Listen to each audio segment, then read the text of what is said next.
right, welcome to CaFae Convos. I am your host, Sia Melangi. The C stands for Chris or Christina, whichever you want. I don't care. And today I am joined by a very special guest, a guy whose skits I have been following on TikTok since before I started Cafe Latte. It was actually one of the major inspirations.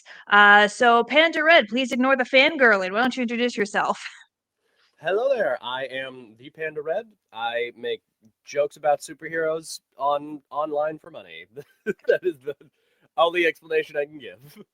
I mean, I do the same with fairies online for money, and like your stuff mostly seems to center on like the Bat fam. Like it's mostly DC content and not Marvel. Is there a preference, like a reason for that, or So when I was growing up, I always thought I was a Marvel kid. I have always been just into like comics in general, superhero comics in general. But when I was growing up, I always thought that my preference was towards Marvel. Hmm. Um, to the point that uh, the first tattoo that I got was a Deadpool tattoo that I have on my shoulder. It's Oh, always been. dang. I was always a huge Marvel kid. Like everything I got for birthdays was like Deadpool or Spider-Man or Marvel stuff.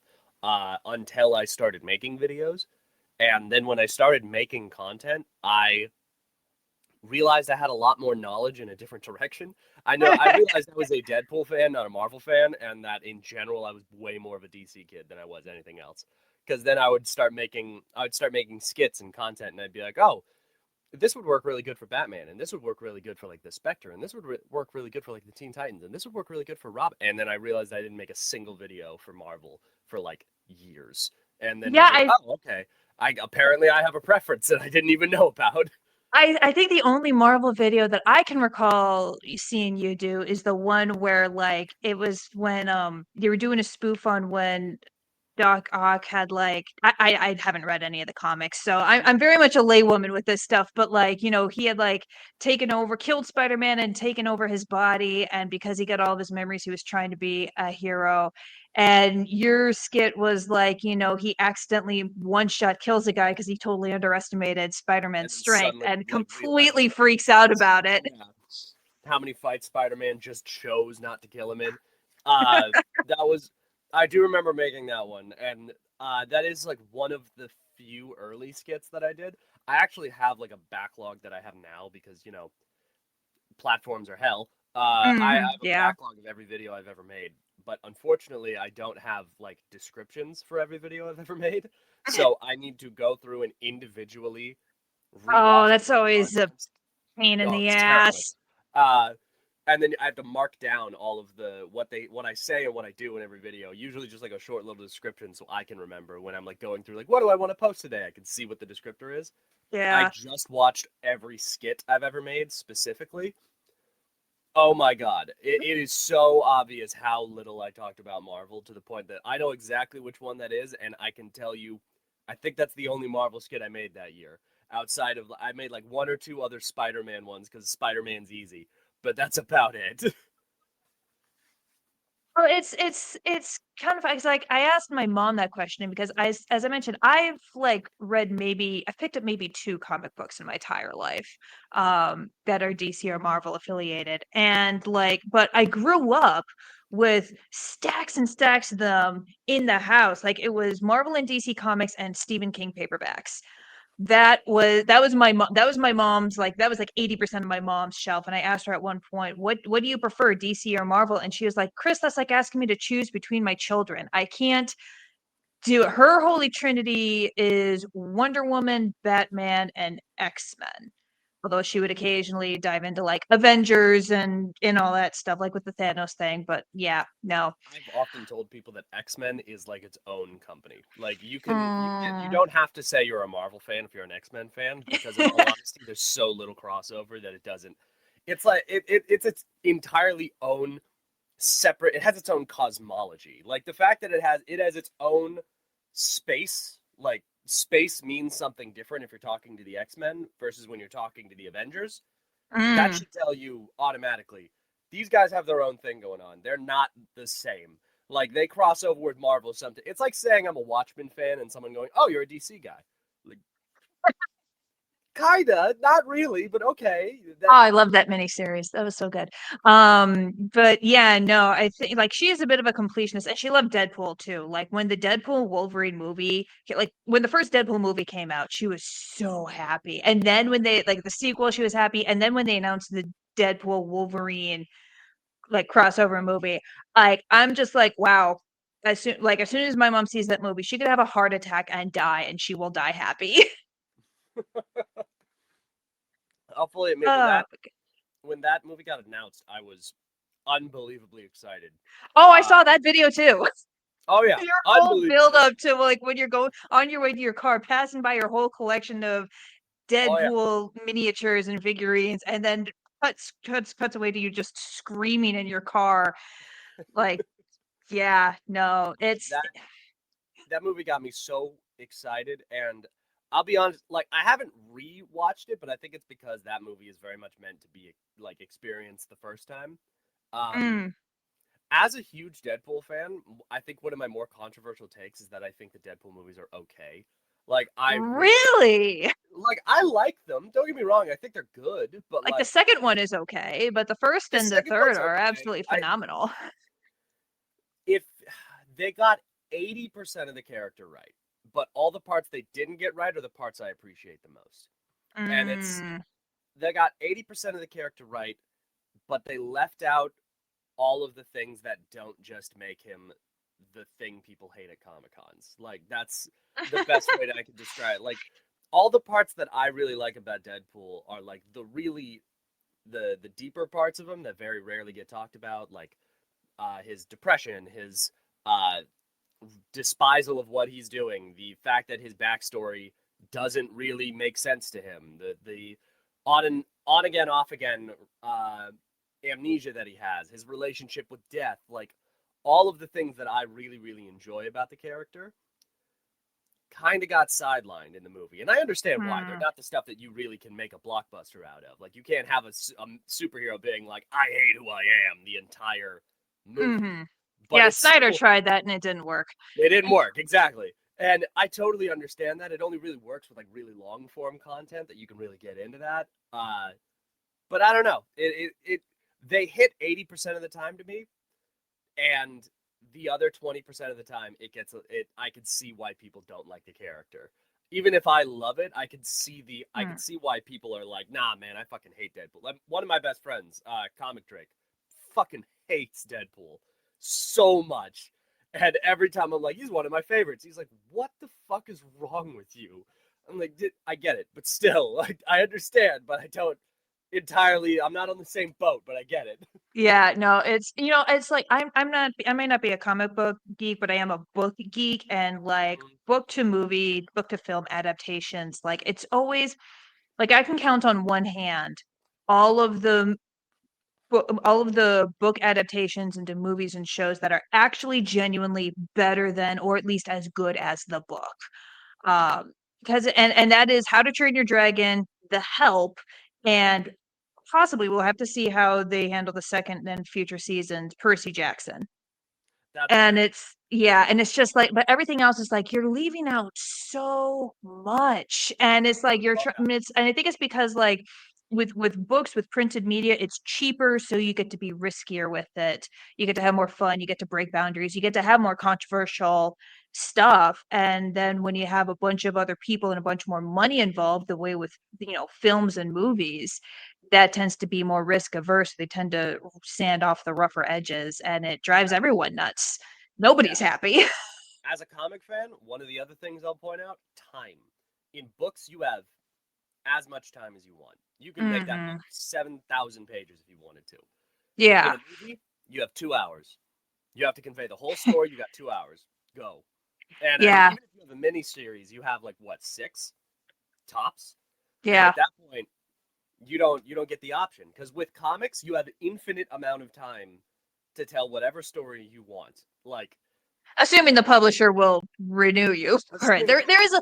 There is a little bit of the constraints of money and time. Like when I was doing The Witcher Trades with Death, the original manuscript was 100 and that I sent to them was like 175,000 words, which is 500 to 600 pages. Right. and they of like words, not Right. not graphic novel. And they were like, it's good, but like our printers, if we were to print this out as is, it would cost us like an extra $5 per book. And we don't want to do that. So Yeah. we got to trim this down to 120. And we got it down to 125,000. That and And yeah. that works. But that's like a micro mini version of what happens, I think, in Hollywood. Oh, absolutely. Because especially if you're tackling something like a book, absolutely you're right. Then you have you have this manuscript that gets turned into a movie, and you have to cut out certain parts to fit it into that 2 hours. If someone goes, I want to make a Superman movie, which Superman? What Yeah, time? exactly. How long? What parts of the story are you going to include? Because you can't include everything. It's literally impossible. So, what You years? What re- decades? What writers are exactly. going to make that? I was I don't do comic books, but like we are a huge superhero movie family. Like every time Marvel or like, the Batman movies and all stuff, whenever the new one came out, that was like our family's weekend plan. So I want to ask you, speaking of Superman, what is, in your opinion, the best Superman movie you have seen and the worst Superman movie you have seen? Give me my soundbite. Ah, okay. So that is a significantly harder question than I assume you thought it is. Because here's the thing: it's an even tie between Christopher Reeve and David Cornsweet for the best Superman movie. Okay, I've heard Christopher, Christopher Reeve, David Cornsweet. he's the newest guy. He's the one in the most recent Oh, Superman the movie. one we just saw. Yeah, okay. Yeah. It's uh even tie between the two because I think Christopher Reeve. I explained this to my fiance when we left the screening of the most recent Superman movie. I went. I think that these are both the best Superman movie, depending on who you see Superman as. Uh, Hmm. because I didn't grow up reading Superman comics specifically. I grew up reading comics that Superman showed up in. So Mm, like the first couple of books that I would read were like Justice Society and Teen Titans and The Spectre and the books where Superman was around, but when he showed up, he was more of a paternal guiding figure or like something right. that people would look towards. He was an inspiration more than he was anything else. And that's why Christopher Reeve meant so much to me is because in those movies Superman is portrayed as an ideal. He's not portrayed as a normal person. He's not portrayed as a normal feeling individual. He's portrayed as this like aspirational figure, something that people can look to the skies and hope to be. But David Cornsweet's version is a person. The most recent Superman portrays him as this is a human being. This is a guy. This is someone who could be right next to you on the street, who's just trying to do his best and do the right thing. And if you read Superman comics, in Superman comics, that's how he's portrayed. He's portrayed as this is someone doing his best. This is someone hoping and trying to do the best thing for the world. And that is what David Cornsweet portrays. So if you grew up reading Superman as a paternal, emotional, like aspirational figure, I would say Christopher Reeve because that Superman, like he screws up a little bit, but he represents an ideal of a person. But in the most recent Superman movies, if you grew up reading Superman comics, that's your perfect Superman because Mm. that's just a guy. That's a guy who's doing his best, who doesn't really know how to frame that to everybody else, but he's going to do what he can. Yeah, I grew up with the Snyderverse Superman I movies. did Like too, those were the only unfortunately. super. I know those are the only Superman movies that I had grown up with, and I think that kind of helps. That soured me toward the character a little bit because I'm just Hmm. like, I mean, like the only superhero media that I really got into as a kid was the original Teen Titans series, Hmm. which was peak television. I loved it. But he doesn't even appear in that. And then I'm No, just, but of course, you grow up in America, you know who Superman is, and then Snyder comes out with his, and I'm just like, eh. this is it. This Yeah, is what, and his Batman and I also grew up with the Christopher Nolan Batmans. So when he did his own take we on grew Batman, up I'm with just such a like, bad time for superhero. Oh god, for DC specifically, like for the DC, worst yeah, no, Superman. Yeah, MCU was phenomenal. Like MCU yeah. defined my childhood too much. I'm burned out on MCU movies. Like I can't. Like I physically cannot bring myself to watch any more MCU movies My because they're fiance is the just same way. yeah, no, it's just like I mean like I after the Thanos thing, the Thanos arc, I saw, WandaVision, The Falcon and Winter Soldier, the Spider-Man movie that took Oh, place after, yeah. um and then Wakanda Forever. I paced myself because I wanted to see Wakanda Forever. I cared way more about Cheers. that than anything else. But like, yeah, no, like unless we're going back to Wakanda and like we get to see Shuri Black Panther again and Okoye kicking ass and all that jazz, Yeah. I'm done. I can't. Give me another decade to recover, please. My fiance is way worse. She stopped at Civil War. She's a huge. Oh, I Here's the mean, thing. Civil War did piss me off. No, I she's an can't Iron Man really fan. blame her. She's a 60s Oh, Iron Man fan. She grew up on yeah. 60s Iron Man comics. She grew up reading her dad's Iron Man comics. So she she got to Civil War. She knew the comic Civil War and hated it, and she knew that they were going to be doing Civil War and went, I'm not watching it, and still hasn't. She watched Civil War. She did not watch Civil War. Nothing up until Infinity War and Endgame. Hated it and has not watched another one since, with the exception of Wakanda Forever, because I drug her to that. That is Yeah. like You dedicated don't need hater from to, day one. Like, yeah, I mean, you don't need to see much to get the Black Panther stuff, but yeah, no, for me personally, like I understood the whole Civil War thing, like, Bucky causing problems and blah blah blah, but like my issue was like you're really telling me that this guy doesn't and like I get, the trauma of seeing your parents being killed, blah blah blah, but like you're telling me he doesn't understand the words brainwashing and prisoner of oh no, war and all this, and here's the thing. nobody thought to warn him. I'm a Red Hood fan, so I am on the complete other side. I'm like, Cap, get the fuck out of the way. I don't give a fuck if that dude was brainwashed. That dude's getting murked. That dude killed my. I don't give a shit if he was brainwashed. That's him.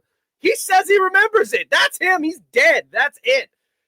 Go I after Hydra, not Bucky. he already did. Problem solved. I'm going down the Ugh. fucking ladder at this point. That is Uh, that I watched that movie and I'm very much like this is for somebody. This movie is for people who don't like the Punisher. If I would describe that, this is for people who don't go I like, don't oh, like the I'm gonna Punisher. No, I go. don't. I think it's And kind of he's a yeah, little too much. It's like go to this therapy, is for dude. people who don't like Red Hood and the Punisher as a character, and I fully can understand that point. I'm a little bit too much of a Red Hood fan to fully get behind the idea of like, oh yeah, he was brainwashed, water under the bridge, but that's Not no. necessarily water under the bridge. You can still have them have it be conflict. I just don't understand how Cap and Black Widow. You can't tell me Black Widow didn't put it together. Like that someone wouldn't have gone like, okay, Tony, we need to sit down and have a little chat about this real quick. And it's yeah, no, it drives me up a tree when it's that. And I feel like the my biggest complaint was that, you know, I feel like it was for here's how I know that the problem with the writing. They made it such a big deal to break up the Avengers, and then it suddenly stopped being a big deal in time for Endgame. Like, Yeah, no, no, you can't just skip the 5 years of healing. Like, you can't do that, and not after blowing up the Avengers for 2 movies. You don't get to just that like that's a writing problem for me. I'm just like, no, I get that we wanted to get to the point where we're all teaming up to kill Thanos, but no. I totally get that because I also am like, if you want this to have stakes, you have to have it have stakes, like actually Yes, there needs to mean be something. And I mean, punishment. the fact that it gets reversed in Endgame is the thing that pissed me off, and not like Hmm. I can kind of understand in Infinity War when they're like, hey, Thanos is here. Like it's the Earth or nothing. Yeah, We need that's to like, call and it. he hesitates to call him Yeah, still, like, like he hesitates long enough for, and then like, there's the street fight with the evil yeah. telekinetic Squidward, When it's like and Infinity War, that's one thing. When yeah. it's Endgame, I'm like, dude, this is theoretical at best. This is why are you on my house? Why are you on my property? Mm. Dude, we failed. He's like, yeah, but there's a chance. I don't give a fuck about chances. No. Yeah, no, it's like, I feel like, think the problem is Steve Rogers needed to put in more work to fix what he broke. Yeah, I think If that's fair. that if that had happened, I would be, at the very least, I would be less annoyed. Yeah, I think that is entirely fair. If I think it needed to be more than just like I think of the greater good moment. If it was actually like a hey, I need to come and apologize and we need to talk about this, that would Yeah, be no, and they're heroes, so I can understand the greater good angle, like, but like, do it the way, I hate to say this, do it the way that late stage Game of Thrones did it, oh which my. is, yeah, no, in, I don't know if you saw it, but I in, was not. I'm not a Game of Thrones guy. Weirdly enough, okay, this is the one thing people y- I usually don't uh have the chance to say. I'm not a fantasy guy for like the majority of things. So like okay, so usually, we're on like two totally different ends of this, of the spectral fantasy, yeah, speculative fantasy spec. That's totally fine. Well, in like around season 6, there's, there was this character named Davos. He kind of has a daughter who's a surrogate daughter, who's the princess Shireen, and she, because of the machinations of the red woman, the red priestess, she gets burned alive at the stake for magic. The magic works, but she still burned this kid alive. yeah, And Davos was told, or it was at least implied to him, that she just got killed in a battle. mhm, But then on the eve of another battle, where like they have to win this, or they're all fucked. They're all dead. They have to win this, mhm, and they have Melisandre on their side, and all these other stuff. He finds the spot where she was burned alive, finds the toy that he gave her that's charred, figures it out on the eve of battle, and doesn't say anything. He does his job. They do the fight. They make it all the way through. They got the guy in charge that they need to be in charge. Everything is fine. He waits until it's done. And then he marches up to her and has this big confrontation with her in front of like their king.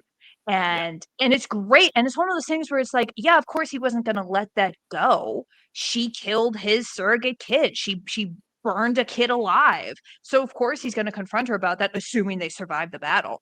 But he's willing to he's a big enough person, he's smart enough to put it aside until they're in a position where they can tear each other apart.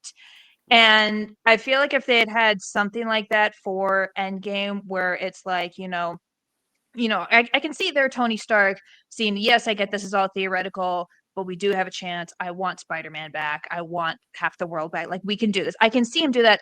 But Steve, when we're back and everything's back to normal, we're gonna have a talk about keeping secrets from the team and whether or not I'm still gonna be on this team, and yeah. stuff like that. And then, through the movie they kind of have that conversation, blah blah blah blah blah, and then whatever. That's that. I Some emotional intelligence would have been nice. I would even have taken. There's sometimes in like DC comics where Lex Luthor helps certain teams by like airdropping them information secretly, and I Mm. would be even okay if Tony was like, "I'm not going to directly help, but I did figure out your problem," and like sends them the code of like here's how you do time travel. Good Uh, luck. I Figure it out. fixed your You need to biggest tech fix it quick enough. problem. Yeah, This I'll is fix your tech problem. You got to go and risk your life this for this doesn't mean things bullshit. are fixed. Fuck you here. Like that's if that was kind of how it was handled, that would even make more sense to me. Other than him being like, "Well, I'll come and I'll bankroll the rest of it. I'll show Yeah. up and I'll give you suits and we'll figure it out together. We'll build all of this stuff together. And in fact, I'll bring a couple Right. of my guys in. So he's Yeah, mostly hands off, and then, like, for the final battle, he sees the ship coming back, that, yeah. Thanos Then time it's traveling back, again which was, like, "Hey, Thanos is here. We need to fix yeah, and this." then We need it's to. like, all right, round two, let's go. Honey, get Uh-huh. the other suit. Exactly. uh, Like that would be one thing. I understand why they wouldn't do that because again, Iron Man is the big ticket item here. But like, mhm. still, I don't know. It didn't They wrote feel right. themselves into a corner, I feel like they had Yeah, to finish it in a certain amount of movies, certain amount of screen time, and they had too big of a mess to do that unless they went actually realistically. of like sometimes friendships are broken beyond repair. Yeah.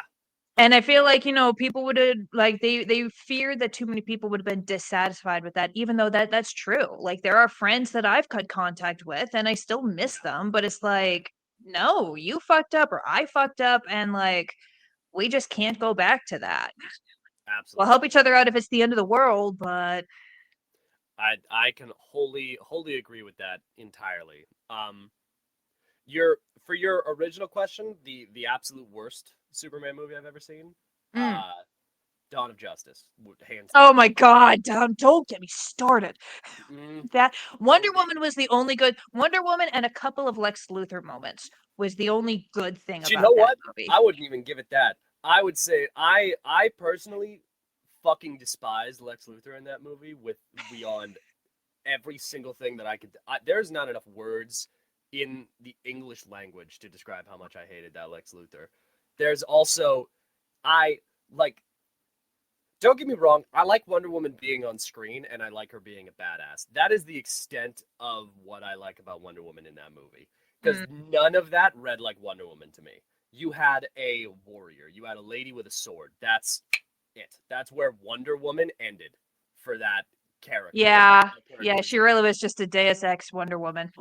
And you know, the one thing I always said about Zack Snyder's just like time under superhero movies is if I'm able to tell the 6 superhero comics you read to make your movie, you didn't do enough research. And I could tell you exactly what 6 books he read to make any of his movies. Here's the thing, I hadn't even seen the movie, but I saw here's how much of a movie geek I am. I hadn't even seen the movie, but I saw the preview, and I was able just from that preview to know here is exactly how this movie is going to go down. And Yep. I was when I was working sales, we were door to door sales, and we were in the van in the shuttle on our way to the next neighborhood, and all the guys around me had already seen it, and I'm laying it all out like, here's what I think is going to happen. Tell me if I'm Yeah. wrong. Beat by beat. And by the time I finished talking, they were all like, "Yeah, no, that's how it goes."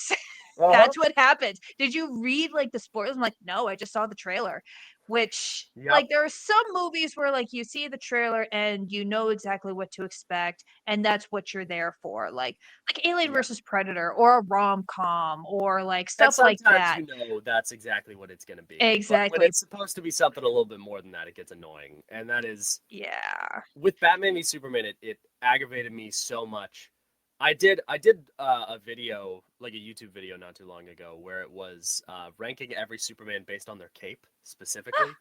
Uh, and in that I did a bit where I calculated how much time Henry Cavill had been on screen in the entirety of his time in the DC universe, which was technically 10 years.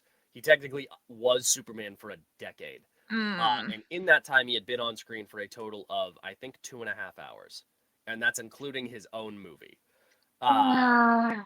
And Henry that, Cavill, I just feel bad for, honestly. They really screwed him over I in go so back many and forth ways. on if I feel bad for him or not, because, like, I don't know. You do enough research on an actor, you start to realize some of the darker parts of who they are, and you're like, oh, Oh, yeah. No, definitely. yeah, I I don't mean, like that's that. true of everybody, but like I feel bad for him because at the same time he was The Witcher, Geralt of Rivia. And I know you're not a fantasy geek, but Oh, I that's watched The Witcher. I did oh, watch okay, it. yeah.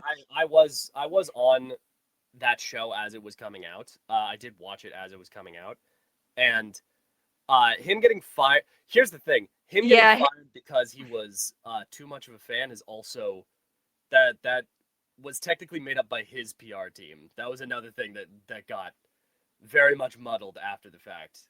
interesting. Because I had heard that he got, that he stopped being The Witcher so he could spend more time on the Superman movies, and then they dropped him as Superman so James Gunn could do his vision. That was the story that I heard. No, that's not what happened. Ah, He okay. was there's a very common thing that they say in a lot of Hollywood stuff, which is you don't hire someone who's too much of a fan, because if they're too much of a fan, they're going to like stop every 10 seconds.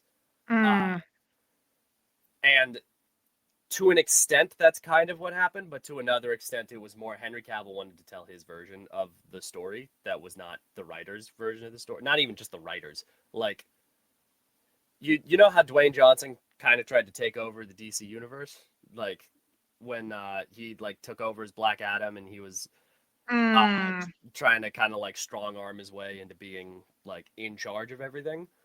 yeah. Henry kind of tried to do that with The Witcher and got fired for it because, of course, he did.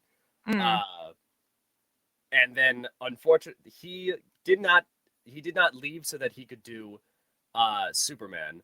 What happened was he,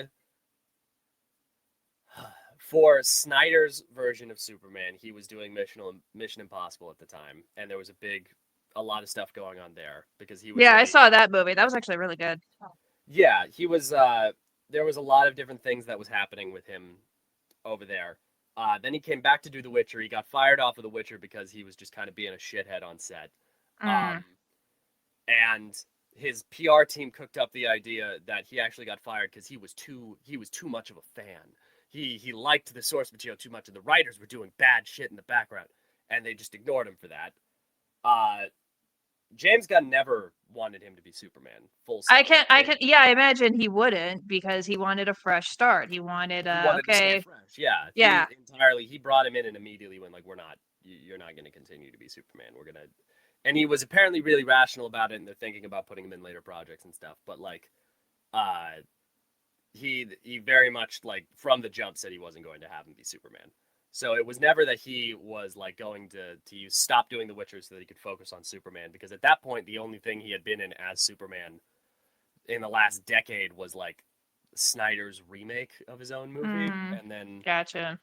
so like it is a very muddied history, and I do feel bad for him for an extent because you can tell he really wants to play a good Superman, but the more I have kind of sat with it, the more I have kind of become accustomed to the fact that I think he visually fits what Superman looks like in my head. But I Yeah, don't like on the think surface level, skin level, yeah. literally. Yeah, skin deep, he looks like Superman. I hate his suit. I hate his suit with every fiber of my being. But I think that visually, Henry Cavill does look like what I imagine Superman to look like. I don't think that he could be Clark Kent for a second. I don't think that he can act Clark Kent for a second. Uh, and honestly, I kind of struggle to see him be able to pull off some Superman lines. But that is also why I kind of like David Cornsweet, the newest guy, because I think that he has everything I liked about Henry Cavill while still being able to play all the rest of it. Yeah, he's just goofy enough Yeah, to be like, yeah, like, yeah, I'm gonna punch a bad guy into the sun if I have to, but like, I'd really rather not. I can say Like, gosh and not be taken serious. I could say yeah, I can say darn it. And darn it, gosh darn it, or golly, or back to the fray. Like he could say all these things and still be believable. And those yeah, were the things that I exactly. loved so much about him that I I think one don't of the think any other actor could play. I think one of the parts of that movie that made me like, there's so many things to love about the 2025 Superman movie. Their Lois Lane, the background cast, the fact that they have like, the quote unquote justice gang, and it's people that Oh, like Mr. I Terrific. as a layperson barely know about. So it's like Mhm. I'd never even heard of Mr. Terrific, and then he's suddenly taken on like all of the bodyguards in this camp while protecting Lois Lane to a kick-ass soundtrack. And I'm like, that's I know. but no, but I think what really made me sit up and pay attention was during the big kaiju fight, Yeah. where we were introduced to the Justice Gang, and Superman immediately puts himself on civilian detail. Hmm. And normally in previous superhero movies, that's always like the sidekick thing, and they always grumble about it because it's like, "Come on, man, I just want to fight the big, like, give me the important job." And it's Yep. like, saving civilians is important. Saving the That's squirrel is what more you're here important, to do. frankly. You are a superhero. To be a superhero, you need to save civilians. That's the job. Exactly. And that's what he does immediately without complaint. Like, as soon as he sees, oh, I have backup, these guys can punch the kaiju and Yeah. try to find a way to fight him. I will be running around like a maniac, making sure nobody dies. Yeah. And that's when I'm just like, okay, this is a guy that I can actually like This is Superman. respect this. But yeah, this is Superman. This is a guy that I can like leave my bar unattended to, Yeah. leave my drink at the bar with, and I know it won't be messed with. I've seen a lot of people frame the fight with the kaiju in the middle of the city and the fight with Zod at the end of Man of Steel against each other to show the differences between the two Supermen, and Yeah. the fact that Superman and the current Superman catches a kaiju from hitting a building to make sure Mm-hmm. that it doesn't break it, and then make sure Yes. everyone's okay, versus Man of Steel Superman, where he It was just like jumps out of the way of a gas truck that then explodes against a building that knocks the building over. Like, exactly, and it's like, and like they calculated like, oh, how many thousands of people, how many yeah, tens of thousands of people died in this stupid thing, and it's like, I get that you're focusing on Zod or whatever, but it's like you don't see, you're not even caring. Like he's more upset about killing the bad guy than the tens of thousands of people that just died, and to be and it's perfectly like, honest, I mean, like the 2025 movie, even at the end of the movie, they pull the like usual like writers shorthand of like, hey, we're just gonna say the city's evacuated in like 20 minutes, and mm. that's fine. We're not gonna think about it It's a anymore. superhero movie. You know, Lex It's a Luthor's superhero movie, reputation gets whatever. wrecked in like an hour. It's fine. Exactly. But even in Man of Steel, I growing up, because I grew up with those movies as my only DC stuff. Mhm. I kind of had to defend it to a certain extent, where I'm like, no, okay, so let's think about it. Like, it's his first time being Superman. He's never been in a fight before. He's never been in a fight this big. He's never taken a punch from somebody who could actually damage him. Like, Mhm. there's a lot to take into account of like why this is happening and why this would be the case. No, dude, if equal sense, weirdly enough, doing my own skits has also taught me some of the loopholes that you have to think of. If you are Superman, if you grow up constantly having that level of power, it's not a switch. That is just who you are. Like, that your base strength is the ability to like crush coal into diamonds. You Mhm. would need to learn how to open a door without crushing the door handle. You would need to learn how to walk upstairs without just floating.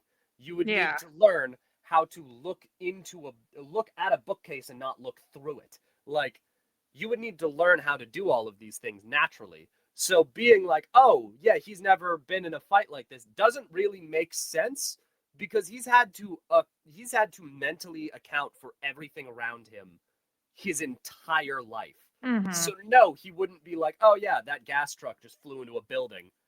They're fine." Like, he would be mentally thinking about all of that. He would have to, Yeah. because he has been his entire fucking life. So it just, I don't know.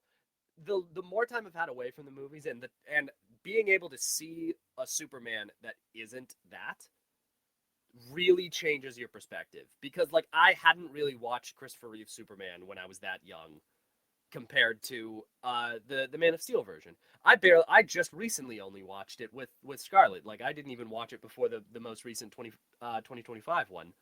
Uh I did watch Batman movies before the Christopher Nolan ones, but the Christopher Nolan ones were my introduction to it.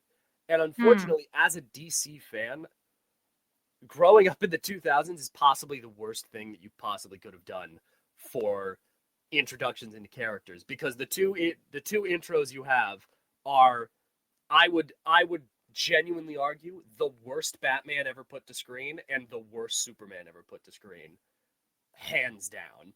Really? So that's the worst Batman. So who's the best Batman? The what type of Batman are we going for? Because genuinely, like, unironically, if we're going for comic book accuracy, Adam West is the most accurate Batman to the time they were adapting. Adam West was adapting Silver Age Batman, like early Silver Age Batman, Comics Code Authority Batman, and that is 100% what the comics read like. Like, Interesting. genuinely, that is exactly how it would happen. I had always heard, because you know, the only Batman movies that I've ever seen are, besides Snyder, are the Christopher Nolan ones. But I had always heard from my friends and other influencers that the animated series Oh, 100%. Okay, had so that. if we're including animated series, and Well, yeah, animated series, that is animated is a thing. 100%. If we're including animated series, the best Superman is the animated series Superman, and the best Batman's the animated series Batman. Hands fucking down. Like, Mask of the Phantasm is the best Batman movie ever. Full stop, period. That is the best Batman movie. Followed very closely by Under the Red Hood, and that's it. And even then, Under the Red Hood, like, skips a couple things. And even Mask of the Phantasm, like, animated series Batman is the best, full stop. If we're talking live action, maybe Adam West. Tim Burton gets close. And unfortunate, God,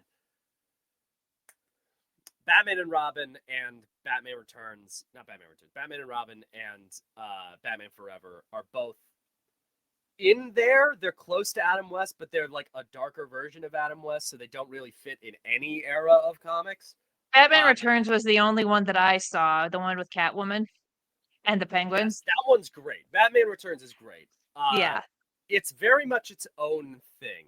Like, oh yeah, no, like I saw it and it's like I hadn't seen any. I think that was the first Batman movie I'd ever seen, and it was the last one before Christopher Nolan that I personally saw. It was the last one that Tim Burton did before Joel Schumacher took over.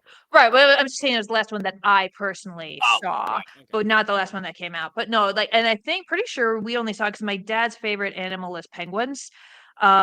So like it's actually a joke. On the mantelpiece, we have this really, really long mantelpiece, and half of it is like wedding pictures and family and friends and all that crap, and the other half is entirely like penguin stuff, like miniatures, weight figurines, stuffed animals, like all the things. It is like mom and dad's wedding reception was at the Boston Aquarium specifically for the penguins. That makes sense. So yeah, that's it. Penguins are my dad's favorite thing, and he's they're big into storytelling and all that jazz. So when my mom was like, I want to watch a superhero movie, hey honey, there's penguins in this one. He was like, I am in. It's like, they're evil penguins. It's like, that's fine. So they're villains, but that's okay. God forbid a penguin have a hobby. All right, I have some questions from my patrons over on Patreon. If you would like to ask future CaFae Convos guests questions for me to give them, become a patron through the link in the description and give me money, please. Okay, so this one's an interesting one. If you could drop one outside character into the DC universe with absolutely no copyright or canon issues, who would it be? Oh, that's hard. I know what mine is, and I only know this because it's how even though I don't read the original stuff, I do read a lot of Bat Family fan fiction. Don't judge. But if you say Danny Spider-Man, Danny Phantom. God Phantom. damn. Yes. That's my pick. People. Oh, I'm sorry. I've gotten so many goddamn comments over the years that were specifically do something about Danny Phantom in the DC universe. And I'm like, there's got to be something that this comes from. I swear. I don't like. I feel like because Danny Phantom was another cartoon that I grew up with, and it's like it's actually how I got into Bat Family fan fiction because there is a crap ton of overlap. And like recently, because I'm on AO3 way more than I should be, and I started reading Danny Phantom fanfics for like just out of the blue for some reason, and then I noticed there's a crap ton where he just gets adopted by Bruce Wayne and becomes part of the Bat Family, and that was my gateway drug into this. Yeah, I was just like, oh god. Weirdly enough, I never read fan fiction growing up. Like that's something that everyone assumes that I would be really into because of like everything I make is fan fiction. I never really read fan fiction growing up. I still don't read fan fiction all that much. Have you read the web? What's that? Have you read the webcomic Wayne Family Adventures? Oh my god, no, I have not. I have that needs to be at the top of your list, buddy. Listen, here's the thing. It seems contradictory considering what I make, because it's everything that I make. But I do not actually. From what I've read of Wayne Family Adventures, I don't like it. It's not up my alley almost at all. Too obvious? It's surface level. It's every character is flanderized to their absolute most basic understanding versions of the characters. Very rarely do they actually delve into anything that I appreciate about the characters. The jokes are very basic. The comedy is very surface level. There's not really a deep understanding of how the Bat Family interacts with each other and the history that's there. It's very much Saturday morning cartoon version of all the characters. And I can I can see the appeal of it. There's a reason it's so popular. But at the same time, it's definitely not for me. It's not something that I appreciate very much, only because it delves into some of the darker elements only sometimes. But like, there's a reason that Bruce and Jason don't talk, so he would never move Yeah. back into the manor. There's a reason that Dick and Bruce have a very complicated relationship, so there's a reason he would never move back into the manor. Like, I don't like the idea of, oh, it's all your favorite characters and they all live together and everything is totally fine. I that bugs me. That bugs me a lot. Mm. And that's part of the reason that ironically, considering that it's pretty much the exact thing that I make, it's not something I consume.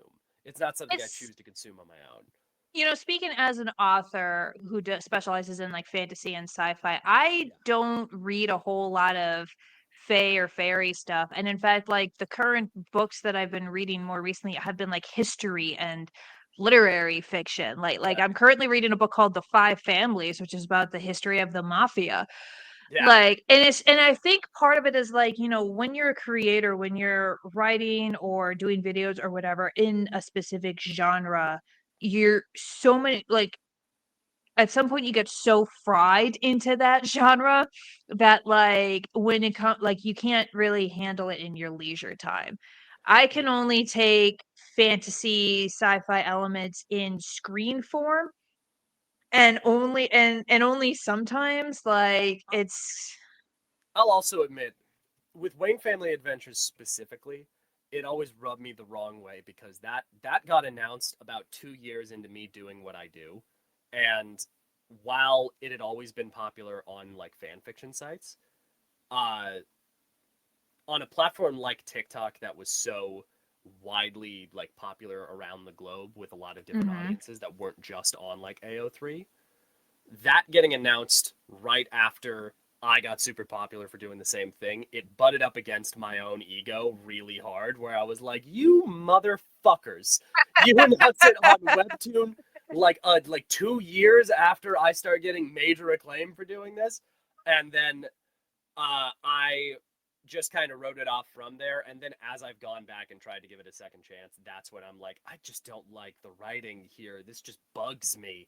It bugs me in a way that I can't really explain all that much because there is an obvious reverence for the comics, but an obvious ignoring of them. Uh, Mm.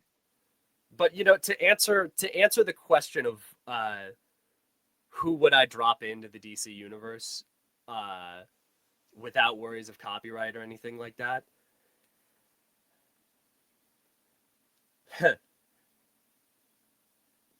I feel like J. Jonah Jameson would be the funniest to drop in.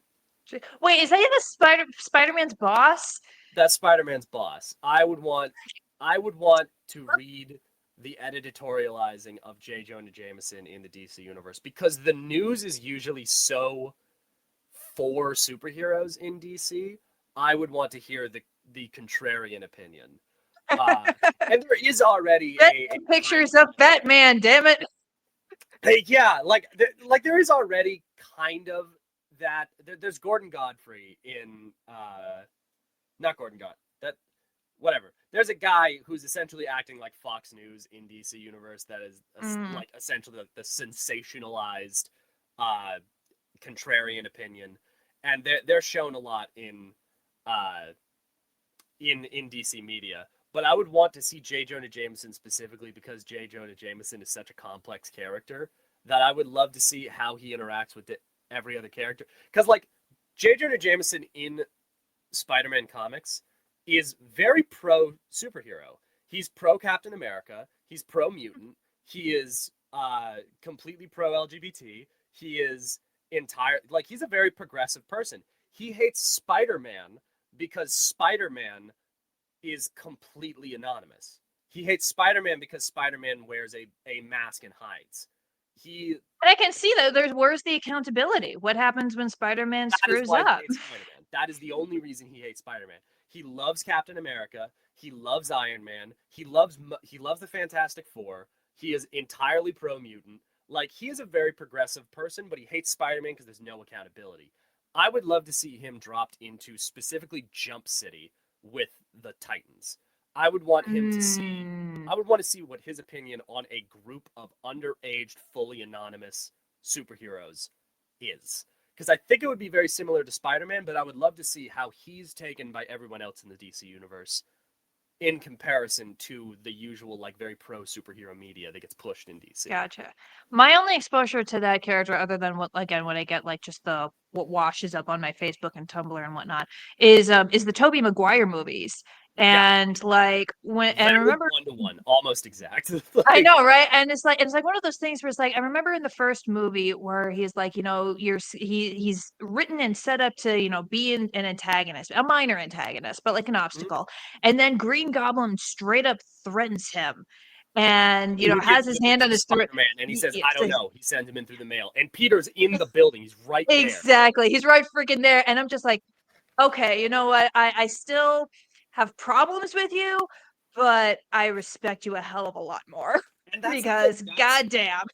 that is how J. Jonah Jameson is so consistently written, is that he's not anti-superhero, he's anti-Spider-Man. Because in the Marvel Universe, of all characters, Spider-Man is pretty much the only fully anonymous one. He's pretty much the only one that does not have his identity public, or at least known in some way. Like, Right. Captain America, even in the comics, was semi-anonymous. Like, the original reason in the 40s for why Bucky is Captain America's sidekick is because Bucky walked in on him changing into Captain America and found out his secret identity. That was like how he became Bucky in the comics, and they didn't know each other beforehand. But when Captain America comes back into the world, he absolutely would have been public, because it would have been a public story that, like, Captain America, Steve Rogers, thought out from decades underwater. Like, that would be how it would be. So there's very few fully anonymous characters.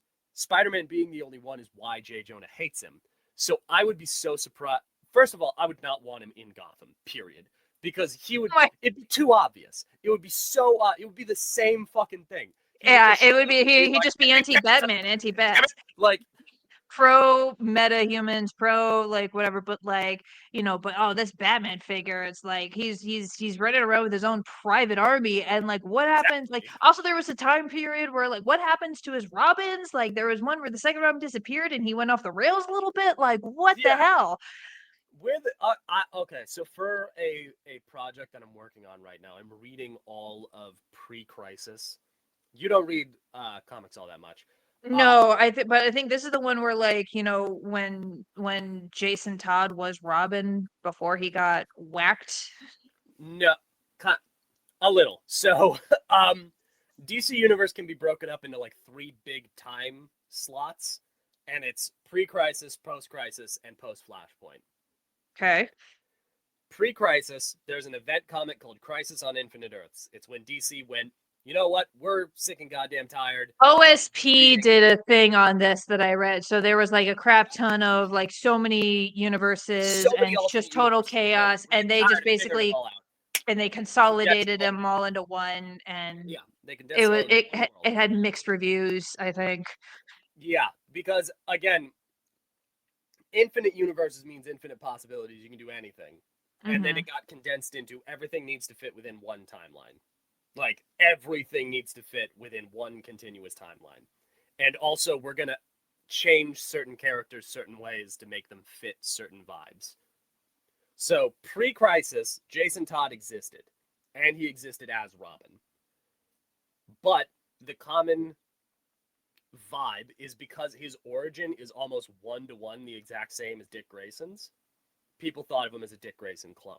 Like, he grew up, he was the son of an acrobat family that got killed as a result of a mob hit, and Batman adopted him afterwards, and then he became Robin. That's pretty much the general idea of pre-Crisis Jason. Oh my god, but that's the exact same thing as Dick's. It is. I'm reading it right now, so I have feelings, because it's very much not when you actually read it, but if you just take it from a surface level, 100% absolutely the goddamn same.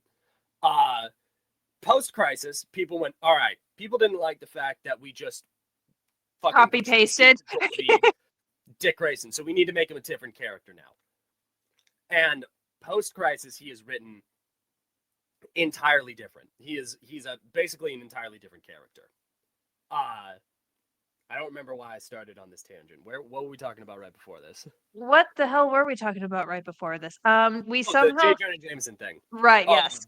Specifically, in pre-crisis canon, before Jason Todd dies, no one knows that there's two Robins. No one. Before Jason Todd dies, they think Robin went off to go fight with the Titans for a little bit, and then suddenly, Robin's back with Batman. Because Dick just gave Jason Todd the Robin mantle and then went off and became Nightwing. Right, okay. That was all secret. No one knew that. Right, yeah. That just stays in the Bat family. Exactly. Whole secret identities type of thing.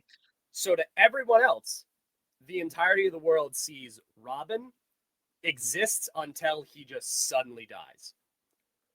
And the only reason people know that he dies is because Joker won't shut the fuck up about it. And then there's a little gap where Batman gets real violent, and then a new guy shows up. So everyone knows this guy is new Robin, but they don't know there was two guys beforehand. Right. And I feel like J. Jonah Jameson specifically would probably be the person who is the conspiracy theorist going, why did Robin go from being 18 to 12? When did he drop like 4 feet? When did he drop 2 feet and turn back into a 4-foot nothing kid? What the hell? His voice has changed too, and it's like also pre-crisis, Jason wore a different costume because they didn't want him to be Robin for like a month. So like they would be like, okay, so Batman runs around with some rando kid that no one's ever seen, and he's in Robin colors, but he doesn't look like Robin. And then Robin's over in Jump City, and then a week passes, and then Batman has Robin again. That mystery kid is never seen again, and then there's a new leader of the Titans who is conveniently 19 years old and has black hair. I don't buy it. That would be J. Jonah Jameson. He would be the, like, Nightwing was Robin truther, and just screaming it from the rooftop. But that's why I don't want him to be in Gotham, is because it'd be the exact same relationship as he has with Spider-Man. Right. Whereas like with Jump City with the Teen Titans, he'd be like, I get that we want to protect the kids, but at the it's this alien from another world who just decided to show up and say that someone says she's an alien princess. How can we believe that she's not the first leg of an invasion? Like, yeah, politics, and also like we're trusting the safety of the city to teenagers. Like I don't care that they have powers. Like exactly, like, they're literally called the Teen Titans. What training? They're mentally speaking. They're not prepared for this. We don't let teenagers become EMTs. We don't let them become police officers or firefighters. Exactly. What the hell? There's a reason that there are things in order to do this. If you want to be a superhero, go help out go join the ROTC or something. Don't be back here being a superhero in tights and a mask when you're underage. There's programs for this. Like, I would love to see J. Jonah Jameson be introduced into the DC universe, if only so I could see his reaction to certain characters. Okay, our second Patreon question. What is your favorite storyline or arc for each Bat Kid? Given the constraints of time, we'll just go with like, what's your favorite for your favorite Bat Kid? Okay. All right. I'm going to go for the main couple of ones. Dick Grayson, it is his time in the new Teen Titans, Teen Titans by Jeff Johns, Nightwing Year 1, and I really like the Tom Taylor run, but that one's more of a controversial pick. Jason Todd, it is his entire pre-crisis run, but nobody can that doesn't exist. Like, there's no collection of that. That's just a pick it up as you find it sort of run. Pretty much his entire run as Robin, I love all of it. Under the Hood, and that's it. Because unfortunately, after Under the Hood, there is no good Jason Todd run almost ever.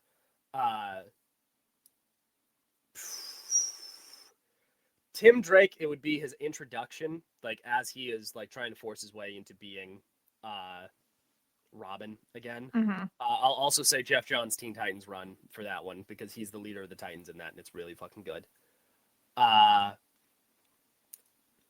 And also he had a 3-part series that was just Robin, Robin 2, Robin 3. I would read all of those because that's really good Tim Drake characterization. Also his Red Robin run, all of that.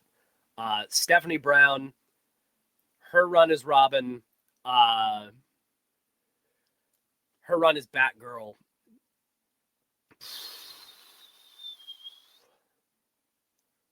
I'm not gonna say No Man's Land because that was terrible.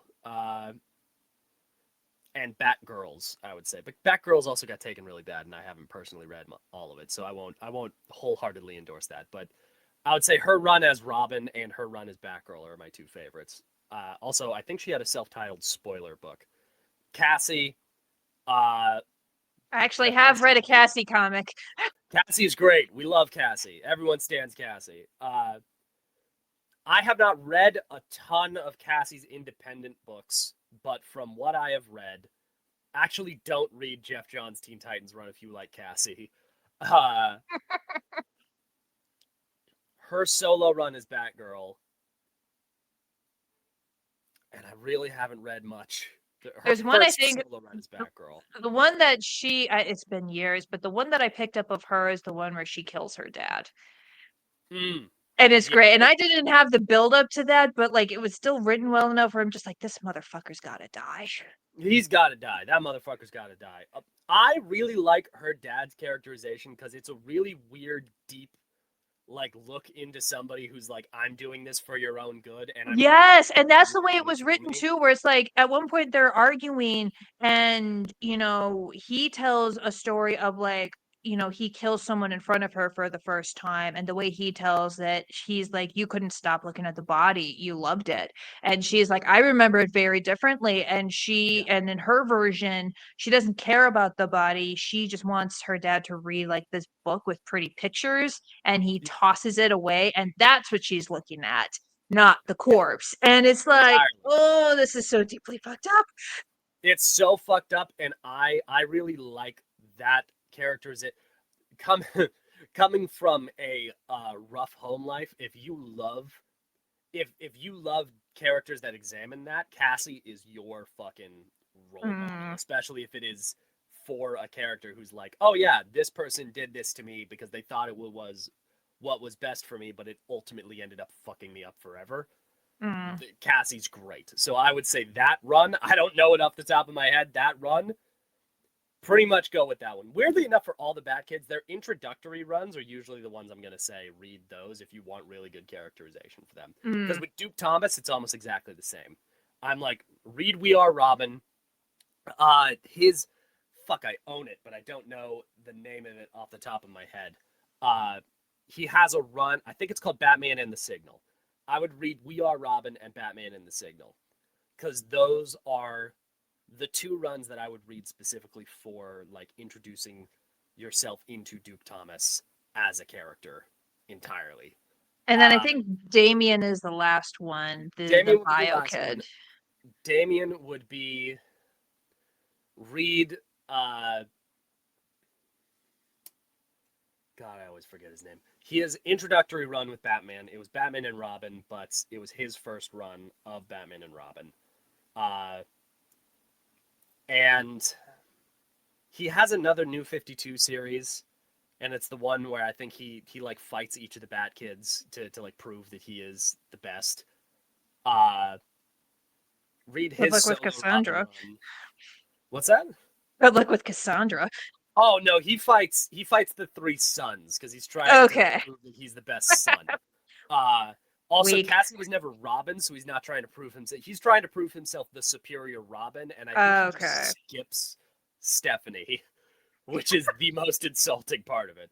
But I think his intro run, his solo Robin run, where he is fighting, where he's on like his like journey of self-discovery, where he finds Goliath. His solo Robin run, where he goes off to fight in like the like deathmatch tournament with Lord Deathman's daughter and all that. And then his Robin run with Nightwing, or not Nightwing, with Dick Grayson Batman would be Right. the runs I would recommend for him. But also, I'm really bad at recommending comic runs because I have a terrible memory. So if there are better ones that I'm forgetting, I'm sorry. Put them in the comments. Yeah, speaking of Lord Deathman, when's the next one of that gonna come out, man? Weirdly, okay, so for the last two, I did them while I was dog sitting at someone else's house because their house is so much nicer than mine because I wanted it to look like Wayne Manor. And I did dog sit at their house not too long ago, and I wanted to do the Lord Deathman bit while I was there. But their dog is also super skittish, and the next bit has a lot of yelling. So I was like, I'm just going to hand wave that away. Yeah, no, that's fine. Nobody really cares about your background, dude. Oh yeah, You no just one want the really characters. entirely. But it was entirely like it was scene setting. And now I'm like, okay, I have multiple of the shots already shot. It's just recording all the other bits. And I've been sick as a dog, so it'll Yeah. happen. It'll happen soon-ish. Yeah, no, change of the seasons, everyone gets sick Oh, during those times. Okay, so this one's technically for me. Does Bob also know the guy? Please explain who the guy is from some of your earlier videos when you were stitching. Okay. So, I know who it is, but I know but yeah, people listening to this might for not. the people listening who have not watched my videos before, the guy is a running joke that I had in my early videos that would be the person that Bruce tells Alfred to call so that he can adopt a new kid. Alfred, call the guy. And the entire joke was that he's able to do this so easily because of how many children he already has. The answer is no. Bill does not know the guy. The only No, person not Bill. It's not your. It's my character, Bob the fairy. Oh, That's why the right. question is for me. Technically, and I would say she would probably know him, but she wouldn't utilize him. She's only ever adopted one person, and that's Cyrus. So she knows of him, but all of the other people in her life are just like quasi unofficially adopted. She has no need for it. The guy. Perfect. Is there a mainstay DC character that you would change completely from the ground up to make them better? And if so, who? Ooh, boy.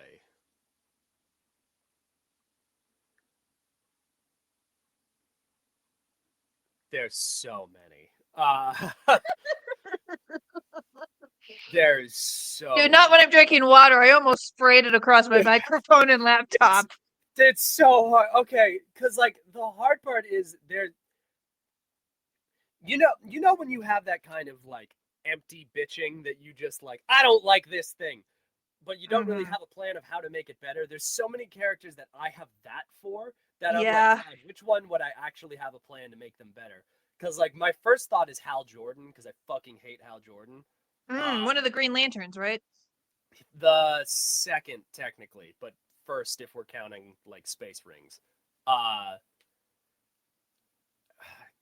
I really preferred his characterization before. There was a time in the comics where he was very much portrayed as the straight-laced kind of conservative character,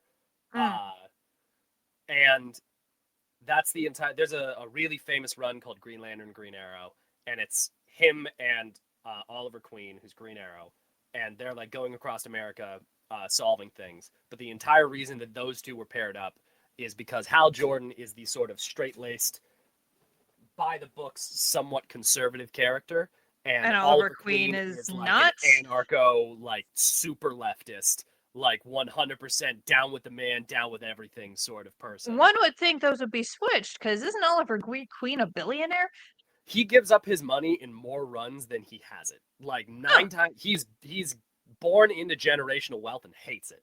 Like he more times than not, if he's using his money, it is to get rid of it as fast as humanly possible. More runs than not, he is broke on the street, has a normal job, or is like just slumming it. But he was born a millionaire, so the status quo will always give him his money back. Oh yeah. No one is more mad about that than Oliver Queen. But that whole run is portrayed by the fact that it's kind of examining both political ideologies and kind of putting them under a microscope and seeing where they break. My favorite version of Hal Jordan is the Hal Jordan that's in that run, mostly because he's a shithead and called out for being racist and called out for being a terrible person. And I live with that. But I personally feel like he never should. I don't feel like Parallax should have been made a thing. There's a book called Parallax? Emerald Twilight, where after a attack on Earth, where a Superman villain called Mongol destroyed the city that Hal Jordan is from, killing everyone that he knows. Hal Jordan kind of snapped, and he recreated the entire city with his ring, which goes against one of the laws of being a Green Lantern, which is never use your ring for personal gain. So the Green Lanterns were kind of dispatched to go and check on him to be like, hey man, you're not allowed to be doing that. And Hal Jordan snapped and just started killing Green Lanterns to get more power so that he could continue powering his city so that it would never go away. And he snapped and he started calling himself Parallax, and he killed the whole Green Lantern Corps, literally all of them. And only one ring was able to get away, and that's how we got the guy after him, who was Kyle Rayner. That got retconned later to say that Hal Jordan had been infested by a yellow parasite called Parallax, because the enemies of the Green Lanterns are the Sinestro Corps that use yellow. Yeah, yellow, which is fear, right?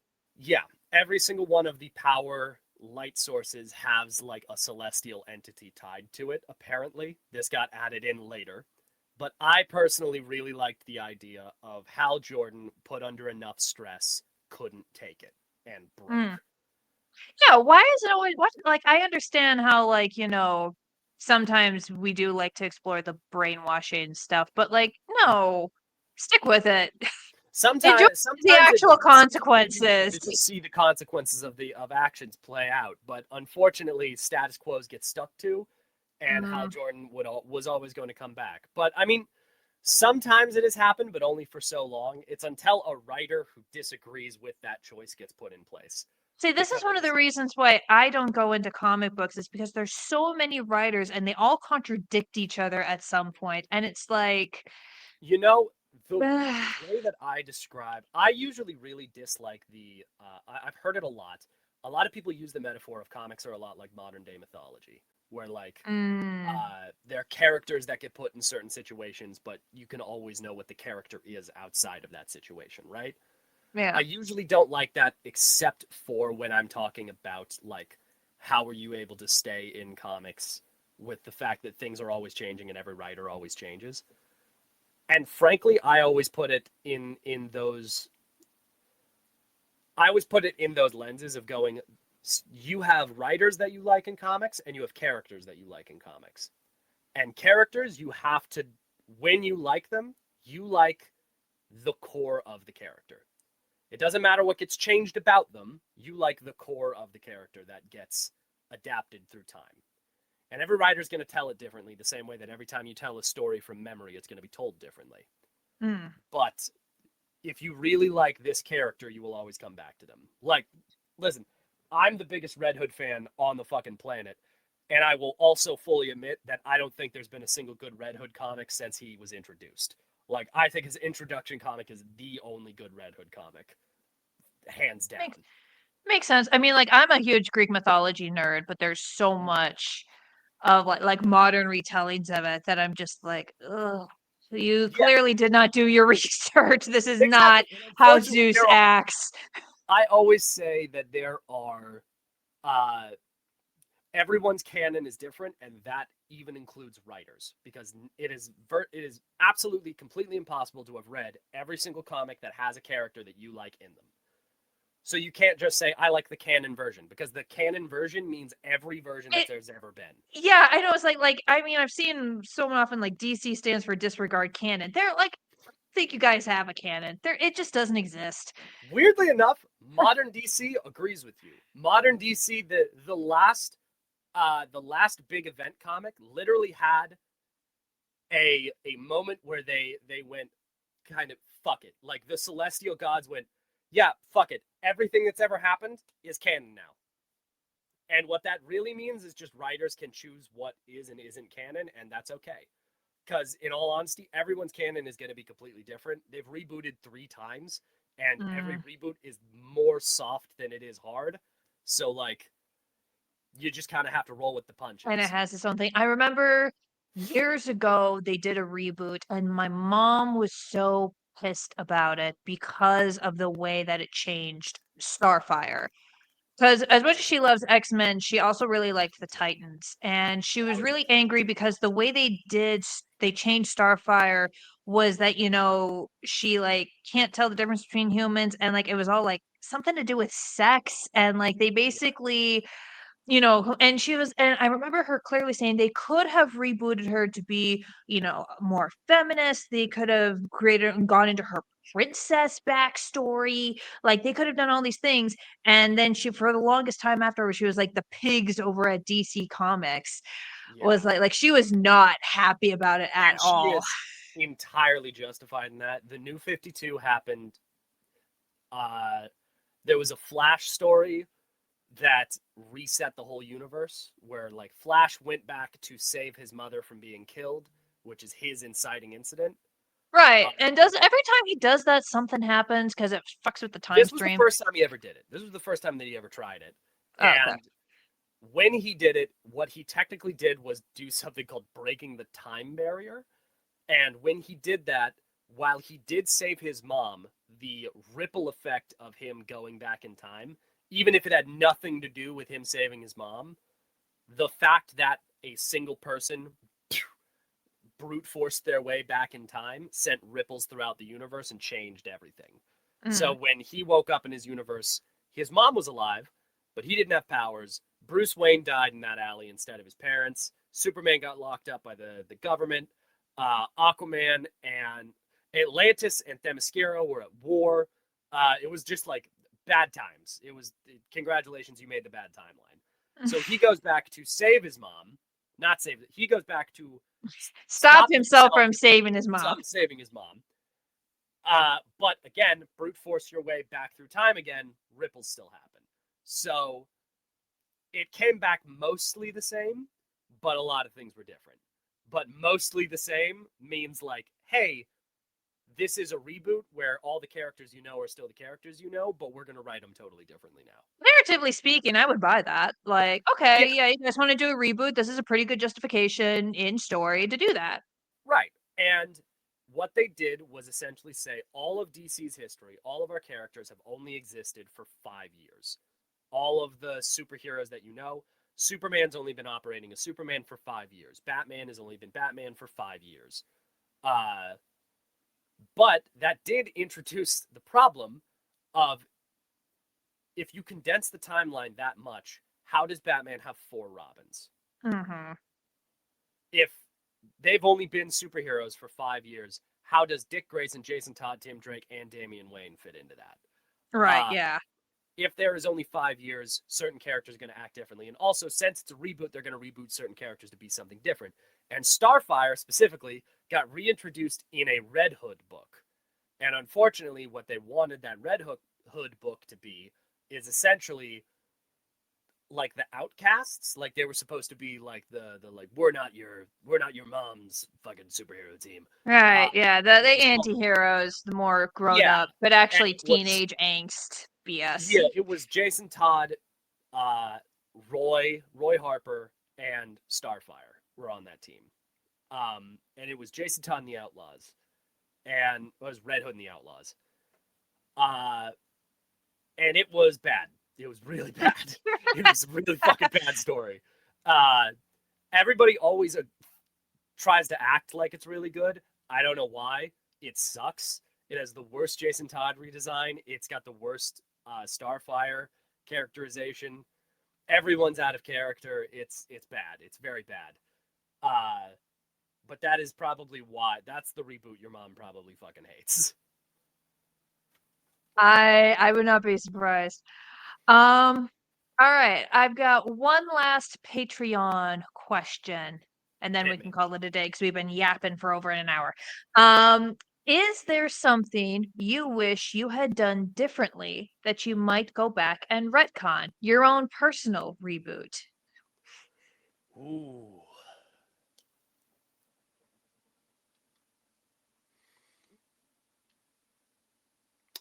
Um, I did not handle my own transition into full adulthood very well as a content creator, I would say. Uh, so I started being a content creator when I was in college.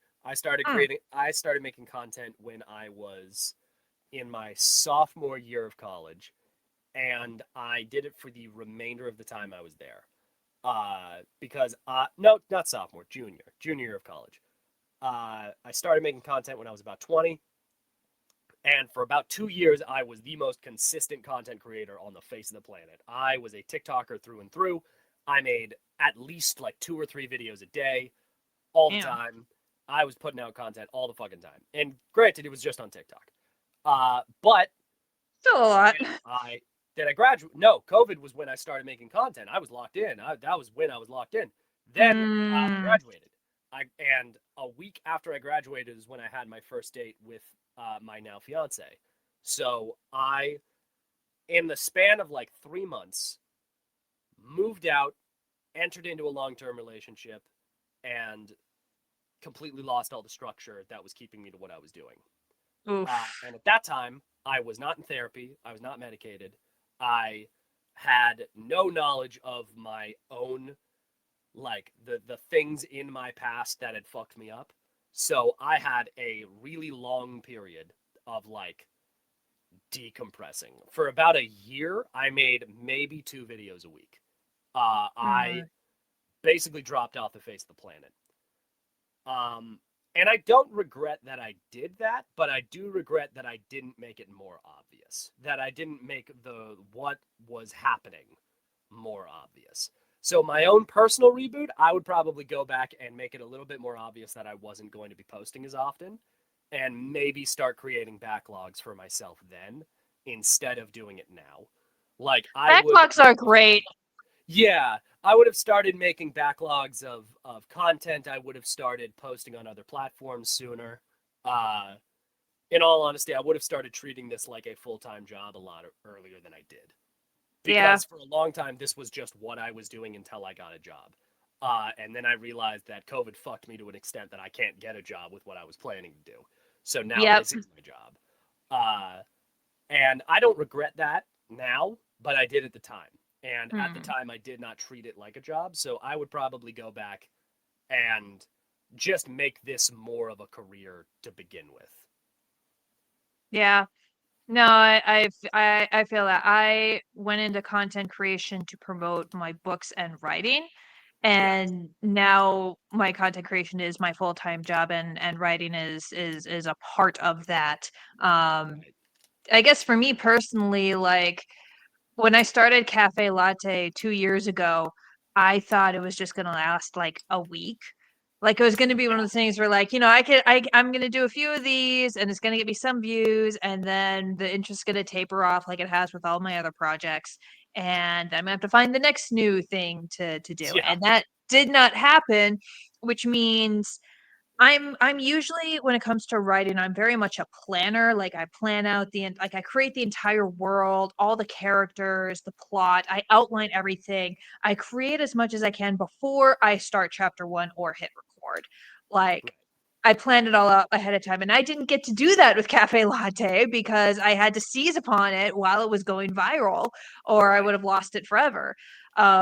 And so I kind of wish I had been able to do more planning because there are now things that I'm doing in the more recent sketch where I have to retcon some things that I said before with establishing backstories or rules of magic or whatever.